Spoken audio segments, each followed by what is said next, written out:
Suti concluded, saying, "The story of the Mahabharata liberates humans from the sorrows of a material world. Listening to this story with devotion alleviates all the troubles of life."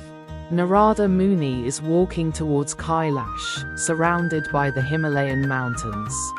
Narad Muni once came to Mahadev and conveyed the news of the Samudra Manthan, churning of the ocean. He informed that the gods, demons, Yakshas, Rakshasas, serpents, and Kinnaras all joined forces to churn the ocean, but Mahadev was unaware of it. Narad Muni, deeply pained by this, he went to Kailash and bowed at the feet of Shiva and Parvati. Goddess Parvati blessed him and offered him a seat. Narad Muni said that he was in heaven and heard about the gods and demons churning the ocean. From that churning, Vishnu received the lotus and Kaustubh her gem. Indra got Uchishrava, Airavata, and other treasures. People obtain various kinds of gems from the water-bearer, cloud. The gods obtained Amrita, nectar of immortality, drink nectar from the great tree called Kalpavriksha and become immortal. In the human world, different metals and medicinal herbs are found. All these riches were distributed among others, but Mahadev received nothing. After hearing Narada's words, Mahadev remained silent. Mahadev is silent, sitting in meditation with his eyes closed. Then, trembling with anger, he said, "What use does someone who wears a garland of bones have for jewels and gems? What need does someone adorned with dust have for sandalwood? And what purpose would a bull rider have for Airavata or chariots?" Shiva continued, "In the past, Daksha did not worship me. For this, he received his punishment.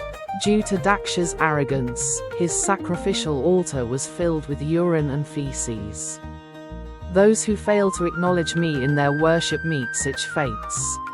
Then Goddess Parvati said, "Those who renounce all worldly pleasures are often called cowards by others. However, the way Brahma, Vishnu, and Indra worship you should be known to everyone. From the churning of the ocean, all the treasures were shared among themselves, but they did not remember you even once." Hearing Parvati's words, Shiva began trembling with rage. In his anger, he commanded Nandi to prepare the bull for departure. Here, Sauti has described this event from the Mahabharata as nectar-like for the virtuous. To gain many unknown insights about the Mahabharata, subscribe and watch all the videos in one place. Hearing Parvati's harsh and stern words, Mahadev was overcome with rage. He pulled a tiger's skin and draped it over his body. He wrapped Vasuki Nag like a rope around his shoulders, with its hood adorning his neck. Holding a deer snare in his hand, he prepared himself. The crescent moon adorned his forehead.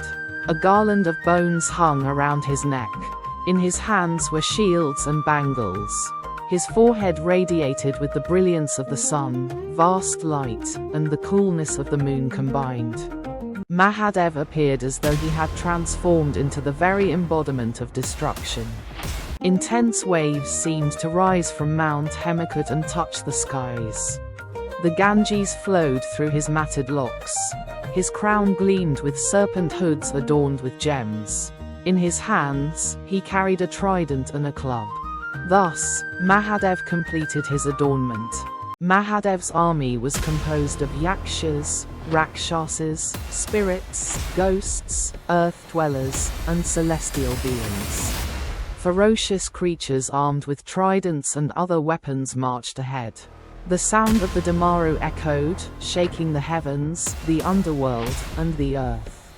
Mahadev decorated his bull Nandi and brought him forward. Nandi was adorned with precious jewels. Thereafter, trembling with rage, Bhutnath swiftly descended from Mount Kailash. His commander Kartikeya, mounted on a peacock, proceeded forward with a spear in hand.